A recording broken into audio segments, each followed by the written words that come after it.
नमस्कार, मी दुर्गेश भट्टर. दैनिक राष्ट्रसंचारच्या डिजिटल चॅनलमध्ये आपल्या सर्वांचे हार्दिक स्वागत आहे. पुणे महानगरपालिका निवडणुकीमध्ये राष्ट्रसंचार एक आगळावेगळा उपक्रम करत आहे. पहिल्यांदा उमेदवाराशी चर्चा न करता पहिल्यांदा समाजाच्या विविध घटकांशी चर्चा करून त्यांचे प्रश्न जाणून खरंच ते प्रश्नाची जाण आपल्या उमेदवाराला आहे का, असेल तर तो कशा पद्धतीनं मांडणार आहे, तर पहिल्यांदा लोकांशी चर्चा आणि त्यावर उमेदवाराचं उत्तर, हा आगळावेगळा उपक्रम दैनिक राष्ट्रसंचार पुण्यातल्या सर्व प्रभागामध्ये राबवत आहे.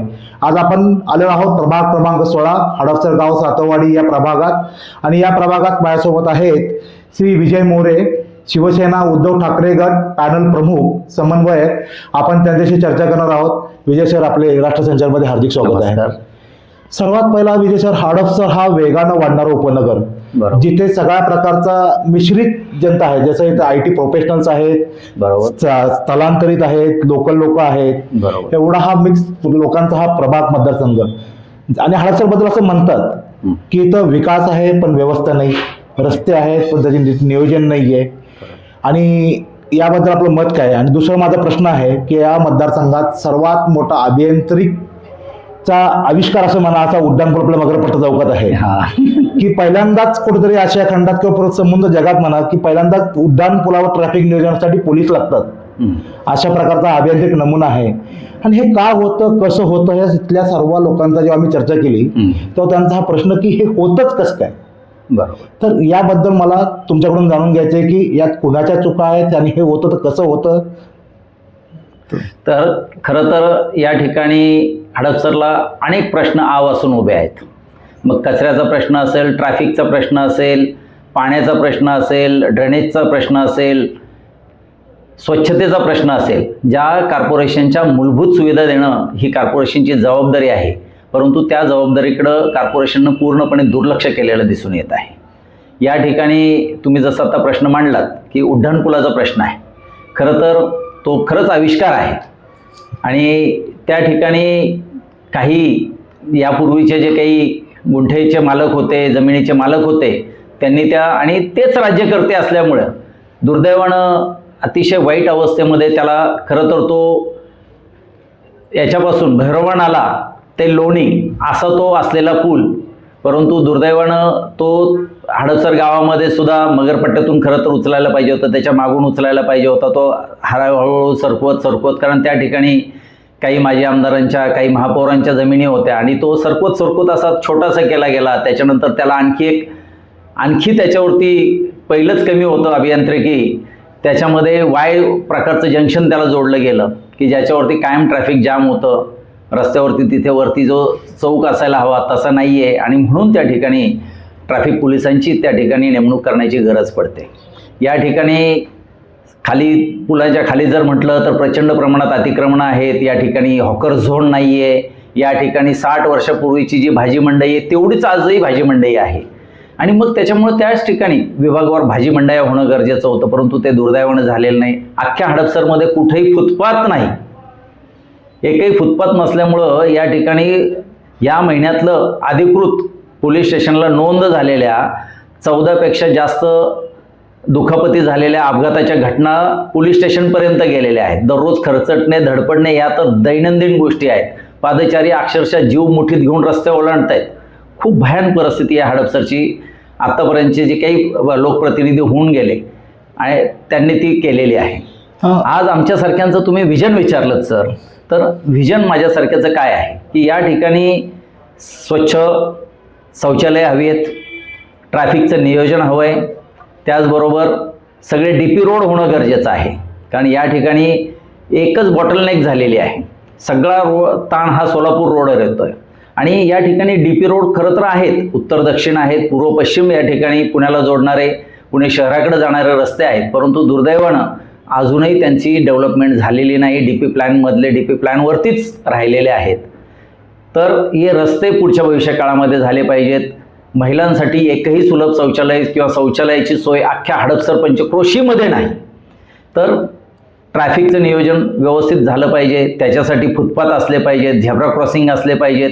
एकही बसचं बे नाही, की बे म्हणजे ज्या ठिकाणी बस येईल, पॅसेंजरला उतरेल किंवा पॅसेंजरला घेऊन चढेल, आणि त्यामुळं आज बस थांबा निश्चित एकही नसल्यामुळं तर आणि त्याला बे तर विषयच नाही, बस थांब्याचे साधे बोर्ड नाहीत. आणि मग प्रचंड प्रमाणात या ठिकाणाहून बस डेपो आहे, गाडीतळाचा, उरुळीकांच्या आपल्या शेवळवाडीचा बस डेपो आहे, दुसरा भेकराईनगरचा बस डेपो आहे, आणि इथं प्रचंड मोठ्या प्रमाणामध्ये सार्वजनिक वाहतूक व्यवस्थेची अडचण आहे.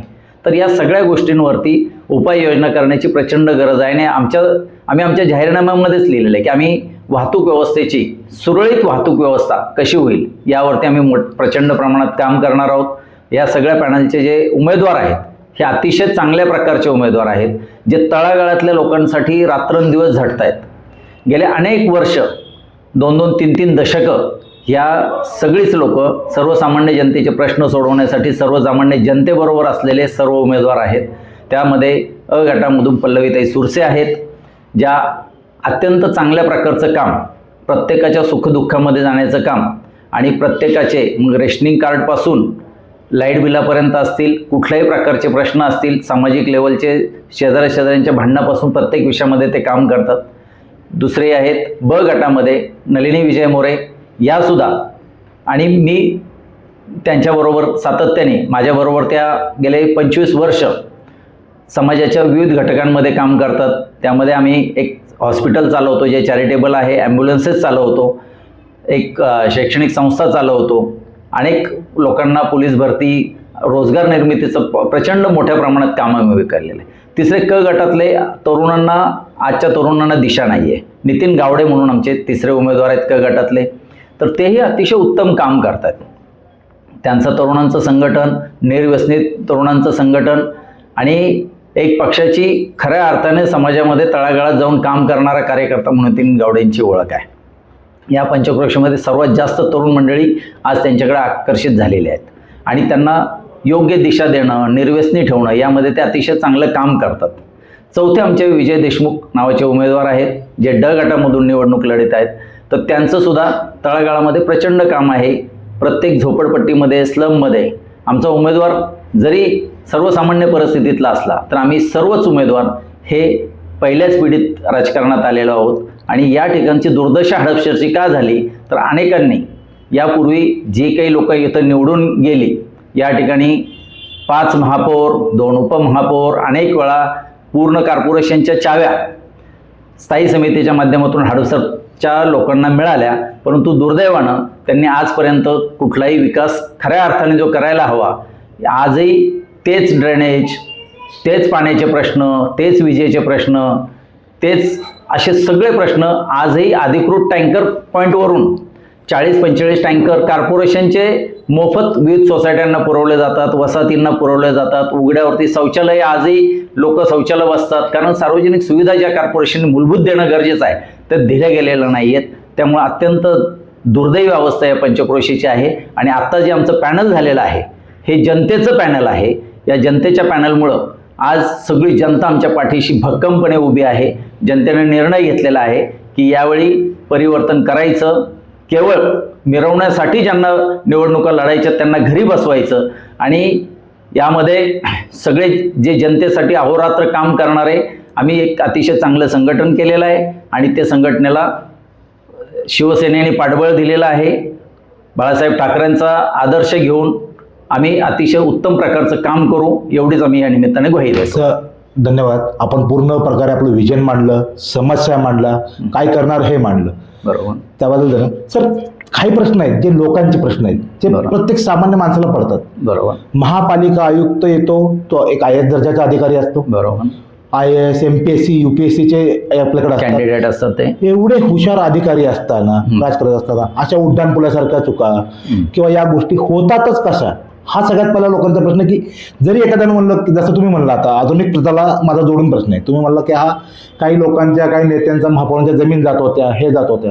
जर समजा हे आज पण असेल, ते प्रस्थापित लोक आज पण असतील, तर तुम्ही निवडून आलो, या जमिनी कशा घेणार आहे, त्या अतिक्रमण कसं हटवणार आहे, हे तुम्ही कसं, हा विरोध जो दबाव असणार आहे तुमच्यावर पण, हा याला ठीक करायचं, तो तुम्ही कसा करणार? आम्ही खरं तर आंदोलनातली माणसं आहोत.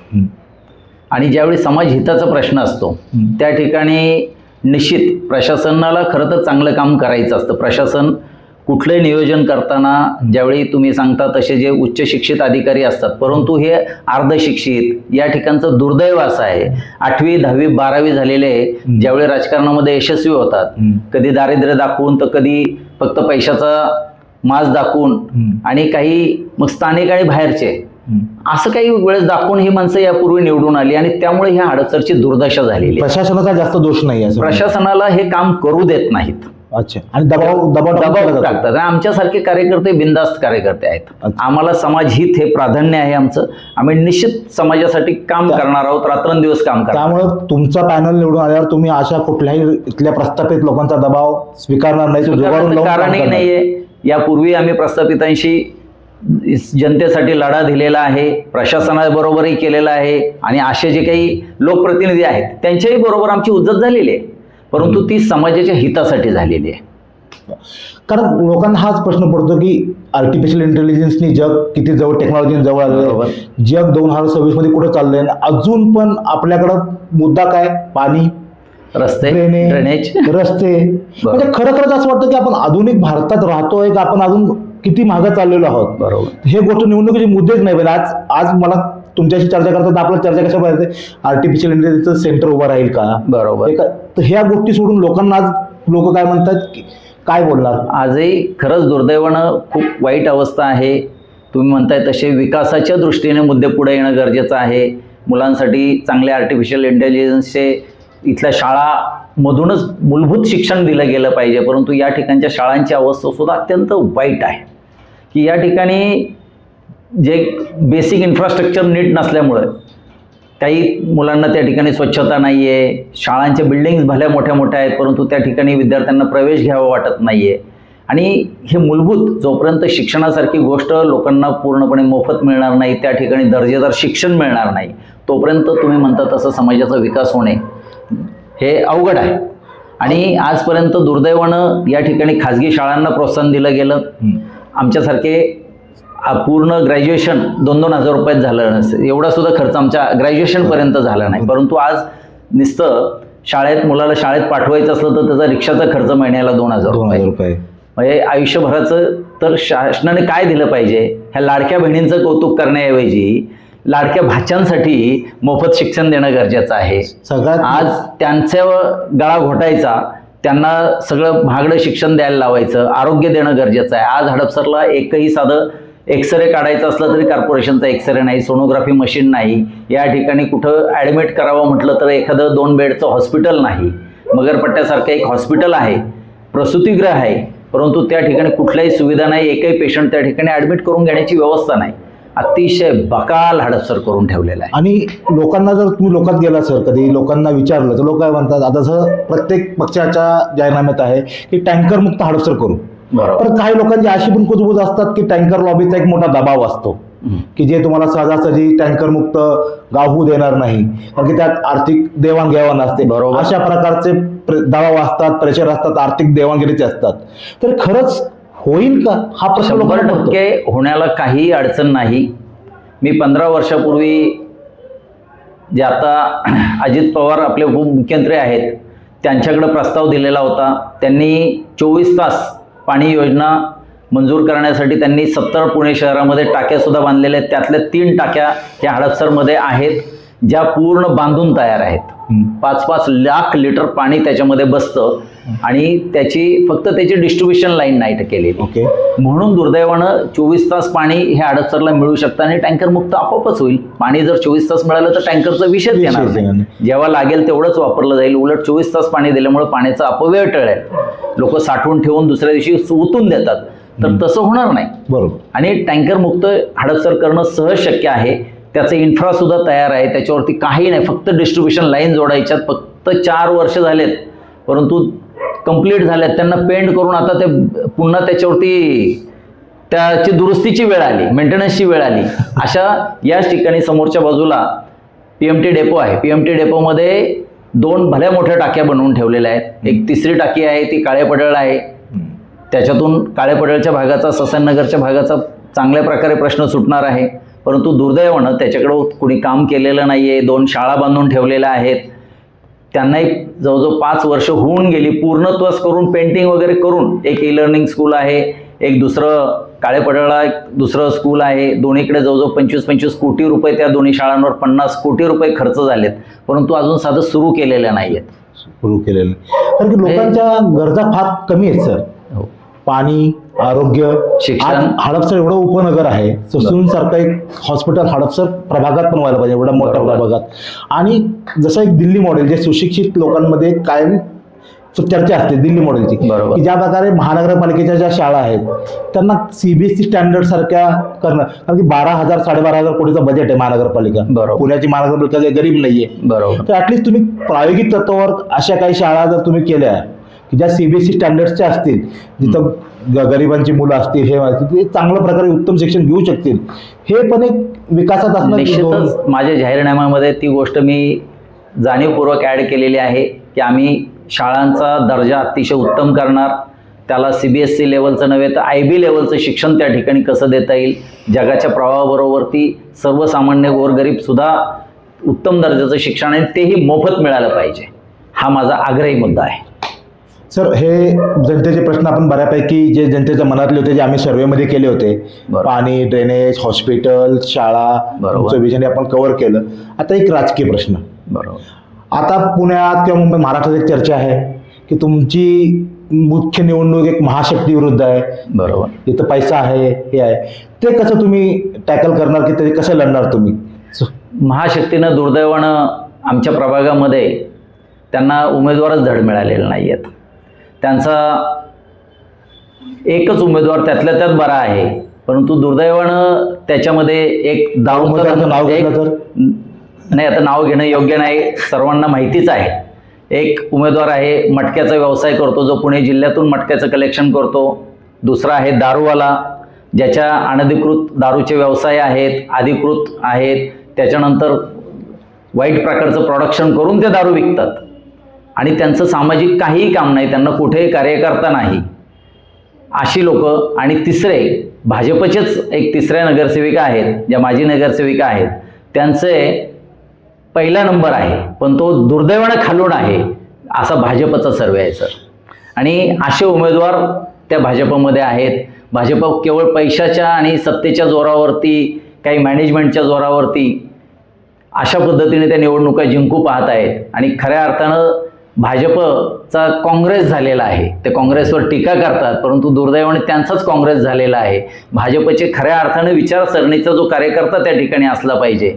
लवकरच जे काँग्रेसचं झालं ते भाजपचं निश्चित झाल्याशिवाय राहणार नाही, कारण ज्या पद्धतीनं त्यांना भरणा केलेला आहे, इन्कमिंग केलेलं आहे, आणि भाजपच्या कार्यकर्त्यांवरती अन्याय झाल्यामुळे या ठिकाणी भाजपच्या ज्या सहयोगी संघटना आहेत, आज त्या भाजपच्या उमेदवारांच्या विरोधात या प्रभागामध्ये आज काम करतायत.